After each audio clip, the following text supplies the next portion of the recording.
You are welcome to the Mirror TV. We offer you news, local, national, and international, on politics, religious, and socio-cultural events, project work documentary, live documentary, and lot more. Contact us today and do not forget to subscribe to our channel so as to get our updates on daily basis. The Honorable Minister of Works, Nweze Umahi, speaking on the overview of the achievement of the office, prospect and focus of the office to uplift the image of the federal government of Nigeria through infrastructure. First is to say that when we came on board as at May 29, 2023, Mr. President inherited a total of 2,600 projects, totaling over 15 trillions. And at that time, those projects were ongoing, and only about 2 trillions or thereabout were satisfied and paid. And so we now had an ongoing project of over 13 trillions. Some of them were sukuk, some of were budgetary provisions, over a number of years, some NNPC tax credits, some, private sector tax credits, PPP, EPC plus F. All these funded models total to over 2,600 and over 13 trillions.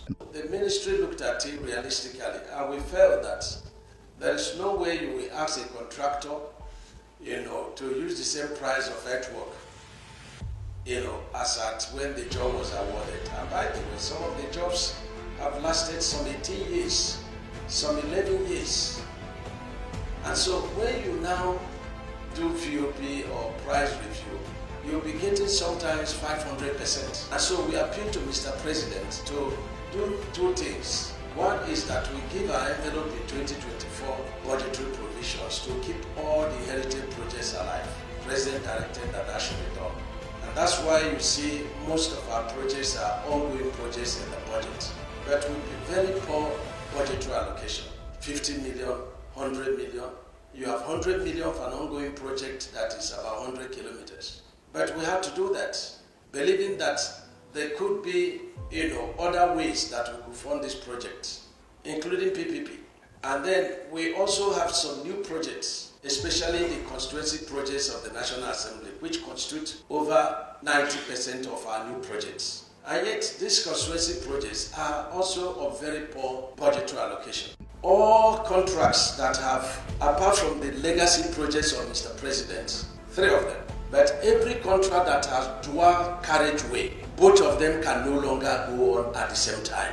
We have to take one carriageway and continue with it and conclude it. Where one carriageway is in existence, we will be maintaining that carriageway while we continue the new carriageway construction. If you are carrying the 2 carriageways together, we may not have the needed funds to take the 2 carriageway.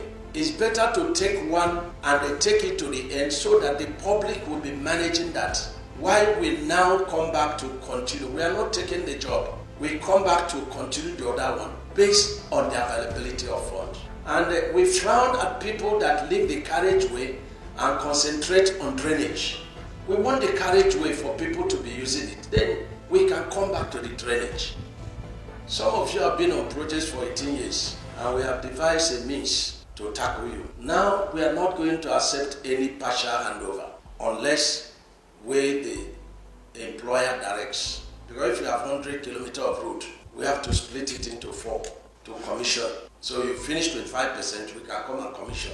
But that will not relieve you of your responsibility to maintain that road until you finish it. So if we allow you to be on the road for 18 years, you have to maintain the road with your money. And so one thing that is our policy is that no contractor in Ministry of Works will be treated differently. Whether you're an indigenous contractor or you're a foreign contractor, so far you can turn cement to the right grade and place it rightly, you're a good contractor, we check it and it's good. And that is what is serving us. Because we will not have any reason to offer to National Assembly, to Mr. President or the public. If in a particular location there are 2 contractors that are working and we have given them different prices for similar projects. We had 330 projects that Mr. President approved on an emergency basis, totaling over 260 billion. As of today, we have completed over 80% of such projects. We have. And so if we are to ask Mr. President to come over to commission them, nothing else will be done. And I think that a cumulative project of over 260 billion is quite a milestone achievement for this ministry and for Mr. President. So I'm directing the Home Secretary to direct all the regional directors to do the commissioning of these projects throughout the nation. They commission it, they put it in social media and put it in television so that Nigerians will see what we are doing. I want you to go and examine these projects of the contractors, and you have to examine it, you have to speak the truth so that you fish out those who have been pretending. Thanks for watching, and don't forget to subscribe and drop your comment now.